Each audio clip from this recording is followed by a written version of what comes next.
আমার ভাইয়েরা, এই কুরবানি যদি আমরা করি তাহলে কি ফায়দা হবে? যায়েদ ইবনে আরকাম থেকে হাদিস বর্ণনা, নবীজিকে যখন জিজ্ঞাসা করলেন, নবীজি বললেন এটা ইব্রাহিম নবীর সুন্নত। আমার ভাইয়েরা, এরপরে সাহাবায়ে কেরাম বললেন, ইয়া রাসূলুল্লাহ, আমরা যদি কুরবানি করি তাহলে আমাদের কি লাভ, আমরা কি পাব?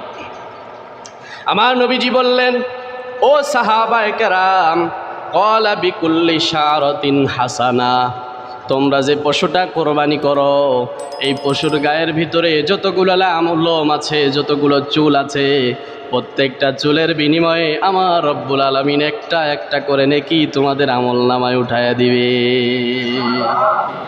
সাহাবায়ে কেরাম বললেন, ইয়া রাসূলুল্লাহ, এমনও তো পশু আছে, পশম অনেক বেশি, অনেক বেশি, এরকম পশু আছে না? জিজ্ঞাসা করলেন, এর বিনিময়েও কি নেকি হবে? নবীজি বললেন, ও সাহাবায়ে কেরাম, হ্যাঁ,